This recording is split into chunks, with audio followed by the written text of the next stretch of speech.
Good morning. It's Thursday morning, and this was a good spot, and then the sun moved. Hello. How about that? How about that? Catch me outside. How about that? Here I am outside. We're going to be in the first part of chapter 6, verses 1 through 19 of Proverbs 6, 1 through 19. And this is a very interesting chapter because it correlates being lazy, being a sluggard, being someone who puts off doing work and being industrious with being wicked. And it makes it very clear, if you don't work, God ain't happy with you. When I think about all the times in my life where if I had just sat there and done nothing, I don't know what we would have done. That sun is moving fast. I had, good morning, Melina. I had a family to take care of. I had debts to take care of. It's like the sun's moving like this. I needed to take care of myself. When I left to go to college, I originally went to a D1 school with a wrestling scholarship and quickly deduced that's not where I needed to be. And so I changed direction, wound up at Bruton Parker, which is a private Baptist college. Good morning, Kenny. Good morning, Amy. And a very expensive school, one of the most expensive schools in the state of Georgia. But that's where I felt like God wanted me to be. And so when I got there, I had given up the scholarship I had to go wrestle. And so they had a choir, a huge choir, like a 300-person choir. And so I auditioned for the choir, and I got in the choir, and I got a scholarship for that. And they started a soccer team, and I had played soccer as a kid, and I had become very athletic. Good morning, Maureen. In high school, I lettered in 4 sports.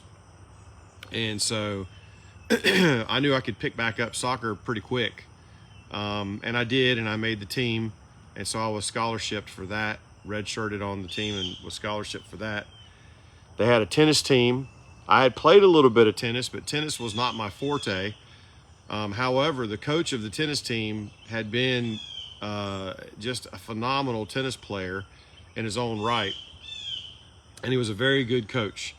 And so he quickly taught me how to play tennis in a way that wins tennis matches. Being able to serve well, and I'm okay, I can serve fairly good, is definitely in your favor. Being able to manipulate a tennis ball will win a tennis match. And so for those of you who play a lot of ping pong and understand what over English and reverse English is, that's how he taught me to play tennis. So it's very difficult to return a ball when it hits the court and goes that way, and you're expecting it to go this way. But I had to work, and so I worked to be on these teams, and I was scholarshiped. I was paid to be on these teams and play. I started my own auto detailing business, which became very lucrative for me. I was able to work in between all my classes. When my friends were just going and sitting and hanging out in each other's dorm rooms and playing guitars and doing whatever they were doing, I was working. When I got out of college, I had debt, but I didn't have near the debt that I would have had I just sat back and did nothing for 9 years and then decided maybe the government will pay it or maybe someone else will pay it. That's not how I've ever operated. When I got married, I started providing for myself and for a wife. And then when we started having kids, I provided for myself and a wife and my kids. And I did the best I could do. We definitely did not always have the nicest things. I was a full-time pastor for 30 years. And even though I was in mega churches, unless you're the lead pastor, typically your salary is not that good. And I was not the lead pastor. But my passion was to minister to high school students, and that's what I did. I don't regret it. I just came away from it being broke. But God has always provided. And it's a fact. If you work hard, you will be rewarded for it. And on the backside of that, you invest well with what you make when you work hard. There's some people that work really hard and they blow their money. Come by Friday midnight, their money's already gone. So Proverbs chapter 6, he says, my son, if you have put up security for your neighbor, have given your pledge for a stranger, if you are snared in the words of your mouth, caught in the words of your mouth, then do this, my son, and save yourself. For you come into the hand of your neighbor, go, hasten, and plead urgently with your neighbor. If you have made a debt that you could not pay, and now they're coming to collect the debt, and you don't have the money, you better not run from the debt collector. You better run to them and seek out a way to get an arrangement worked out so that you can get this paid back. If not, it's just going to get worse for you. You should never have put your word on the line if you were not unable to back it up. And it's a very hard thing, but we live in a nation right now where it's coming back around to people are getting loans relatively easily. And this happened one time before and it ended in a recession. When you see people with nice houses and nice cars and you think, man, how much money are they making? Well, they may not be making very much money at all. As a matter of fact, they may not be able to afford any of that stuff. It's for a season that they've got it, and then the bank comes to collect and they can't pay, and guess what? They lose all that stuff. You need to be smart in your investments. You don't need to be lazy. You don't need to be a slackard. You don't need to be a sluggard.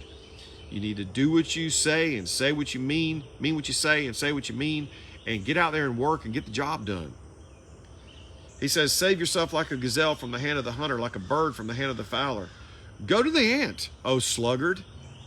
Consider her ways and be wise. Without having any chief officer or ruler, she prepares her bread in summer and gathers her food in harvest. How long will you lie there, O sluggard? When will you rise from your sleep, O little sleep? A little sleep, a little slumber, a little folding of the hands to rest, and poverty will come upon you like a robber, and want like an armed man. When you hear these people, I just don't want to get it. I just don't feel like doing that. I'm going to sleep in this morning. Well, sleeping in is addictive. Your body will become accustomed to that, will adjust to that, and it'll readily allow you to sleep in as long as you want to. My brother had a girlfriend that we all had three-wheelers and motorcycles and everything, and we'd go mudding. He would go to get her, and she would say, don't bother me on Saturday until 1:30. I sleep until 1:30. 1:30, literally. She slept that late. I would have such a massive headache if I slept until, I don't even know how you sleep till 1:30. How in the world does somebody sleep till 1:30? It says all this sleeping and resting and napping, it's going to make you fat. It's going to make you sorry. It's going to make you a sluggard. You're going to be slow moving. You're going to be lethargic, and you're not going to produce anything. Therefore, you're not going to get paid for anything. Do nothing, get nothing. And with nothing, you can pay nothing. Guess what you wind up with? Nothing. And so he says, a worthless person, a wicked man, goes about with crooked speech, lying and falsifying and trying to deceive, winks with his eyes, signals with his feet, points with his finger, with perverted heart devises evil, continually sowing discord. Therefore calamity will come upon him suddenly. In a moment he will be broken beyond healing. What happens to lazy, sluggard people who don't want to do anything, who want to be entitled and want other people to be responsible for the debts that they create? They start to lie and deceive and be crooked-mouthed and start trying to make things happen so that they can still get things going on their end. Here's what happens. A heart that devises wicked plans, feet that make haste to run to evil, a false witness who breathes out lies, and one who sows discord among brothers. That's who that person is. There are 6 things that the Lord hates. 7 are an abomination to him.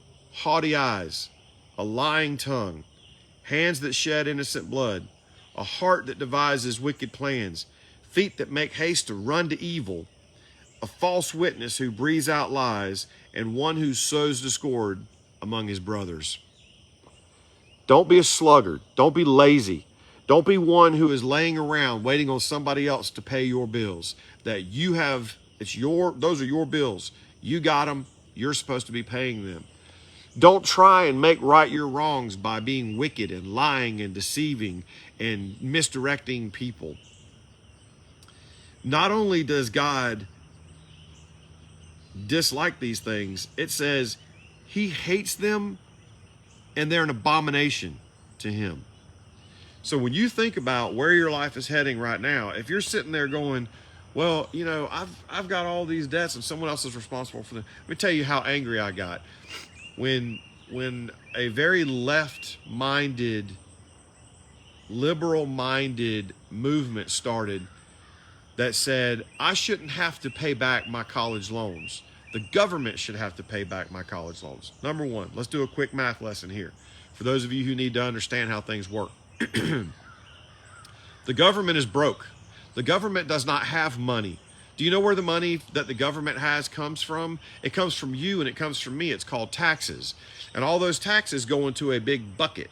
And from that bucket, everything that needs to be taken care of is taken care of. That's where we're supposed to have our roads taken care of, and our bridges taken care of, and our infrastructure taken care of, and the way we are running this nation taken care of. And for some reason, everything else the money gets spent on, but it's not getting spent on those things that it was originally intended for. So then what do? We tax more. Why did we come to America from England? Why did we get on those boats and come over here? Because there was taxation without representation. And all of a sudden, we were over here and the king still wanted his taxes. For what? What was he doing with them? Didn't matter. Everybody was just expected to pay. So what's happening here? Everybody's paying taxes, but we're not getting from our taxes what we're supposed to be getting for them.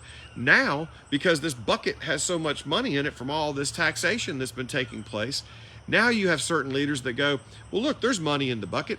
The government has money in the government's account. The government doesn't have an account. The government's money comes from us. Let me tell you, you want to shut America down right now? Well, within a week, in 1 week's time, just stop paying taxes. Now let's walk through that real quick.